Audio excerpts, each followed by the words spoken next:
Hayes. What brings you here today? I'm here to talk about my new record. Were you here under duress or at your own will?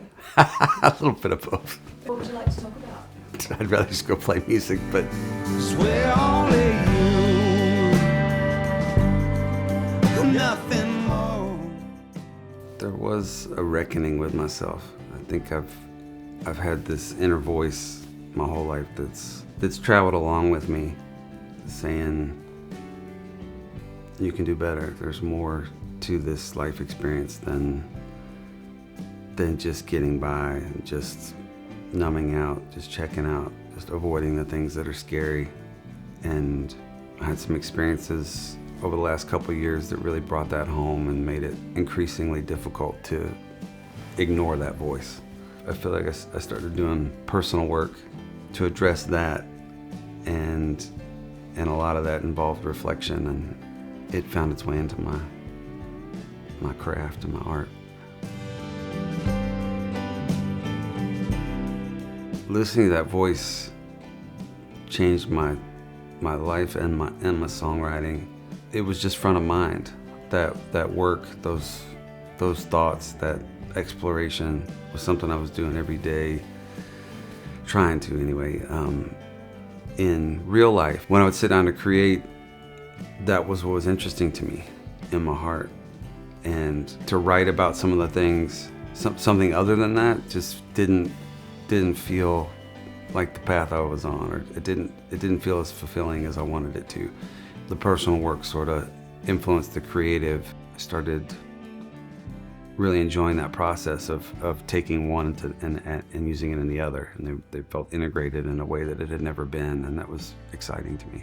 There is a catharsis in exploring my inner world, my own hang-ups, my struggle with the human experience that I've had, and trying to work through that creatively.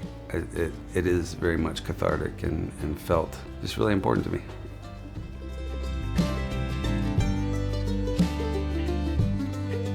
The themes on this record, the main ones for me are the difficulty of the human experience. It is not easy, and I think we're led to believe, or at least I have told myself, that it should be easier, that I should be something. I should be this, I should be that. Grace for ourselves in this experience, and acceptance of who we are, and that's enough. It was actually liberating to not need to be a character, not to worry about anything external. And it's the first time in my life as a writer, I just was in search of something that felt genuine to me, and that was it. That was my only criteria. There wasn't a song on here that I struggled with on the honesty part. That was actually thrilling to me, for that to be the only requirement. I feel like in the past there were a lot of different voices in my head that I was writing for. This really simplified the process for me. It was just, I would just ask myself, does it feel honest? Is this really what I want to be saying, or is it coming from an honest place? And if it was, then I could use the craft to help articulate that. And there were songs that were challenging to write craft-wise, but the honesty part actually became the sort of North Star for me, and it showed me where to go. It told me what I needed to do and didn't need to do. When I started writing some of the songs I was writing, I never know with a record like what theme it's going to take. I've never sat down with a concept in mind to write a record. And songs also can be years apart. With the songs that were showing up in my life, they were about that, and I sensed a theme taking place. And then once I recognized it, I got excited about the idea of doing that work, of taking the personal work, integrating it with the creative, and that felt like a really fun mission to be on. And so at a certain point, it hit me that is what this is about, and for me. So I didn't set out with that intention initially, but it sort of forced its way into the picture and said, this is what we're going to be writing about, and we'll have a good time doing it.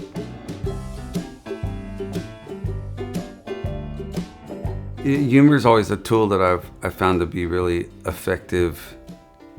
It's part of the human experience, just as grief and tragedy is. And so I've always loved the full picture and the balance of it. So there's nothing on here I was trying to be funny per se, but I find sometimes humor or just a lightness can resonate with a message in a more effective way than just hammering down on the heaviness of it all. And it feels all-encompassing to me when I can get all the emotions and all of the parts of life, of my life, in it. John Prine, I think about him a lot and his ability to do that, to use humor to get across a really heavy or sentimental or honest experience or point of view.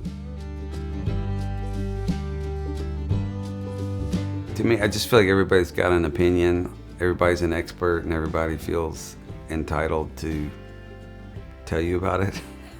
And it can get confusing. I don't know what's right or what's wrong about a lot of things, but a lot of people are very certain.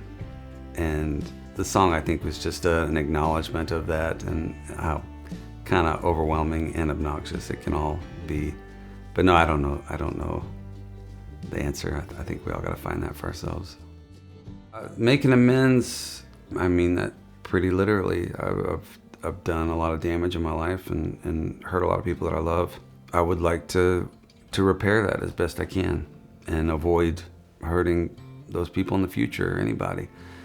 I'm doing that in my actual life, but this song was a good reminder for me. The song is not an amends to anyone. It's more just an expression of that's what I would like to do and how I'd like to live is as someone who is mindful of the damage done and is trying to do better.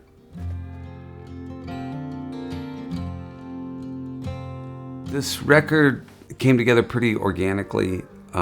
It was a longer process than I typically have done. I recorded this, I guess I'm a co-producer on this, and so that's a first. And I was just very involved. I knew the point I wanted to get across, but I wasn't sure sonically how I wanted to go about it. And for me, getting in and having the room to create and audition stuff and try things out, and I had the opportunity to do a lot of that. I have one song it's really special to me because I have 6 guests on it, and they're all people that are either friends or have been connected to me in my life in some way or played an important role. Shovels and Rope, Gordy and Ed from the band The Heathens, Daryl Scott, Nicole Atkins, and Ray Wiley Hubbard. All on one song. They each take a verse. So that's a really cool thing for me.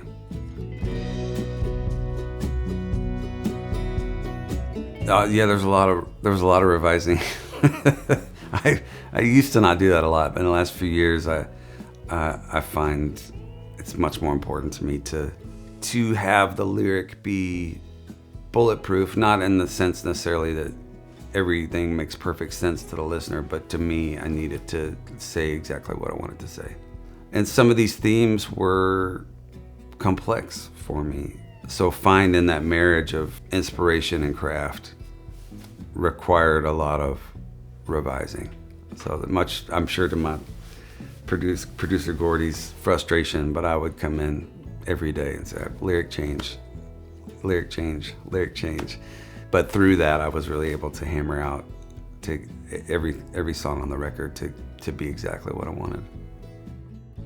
When I want to refine a lyric or I don't feel like I've gotten there yet, it's really maddening, first of all, and can be frustrating. So the only way I can kind of get through it with my sanity and have a chance at reaching where I want to get to is to just acceptance, first of all. Like, this is not something that's just always going to come quickly. And when I can accept that and then sort of enjoy the process of writing and rewriting and it's a lot of, I record myself all the time just on my phone. Okay, here's a line, let's try it out. Does it feel real? Does it work? Does it get where I want to get to? No, let's do it again. Let's do it again. Let's do it again. Sometimes that can drive me crazy, but the feeling of satisfaction I have when I have chipped it down to just what I feel it needs to be is pretty special to me. Is lyric refinement something that keeps me up at night? Yeah, quite literally. Because I'll be just ready for bed and it just gnaws at me these days. I used to be able to let it go or drink my way into forgetting about it, but it eats at me. It's really important to me to get it right. And so I'll drag myself out of bed and just say, all right, here we go. We're gonna get this.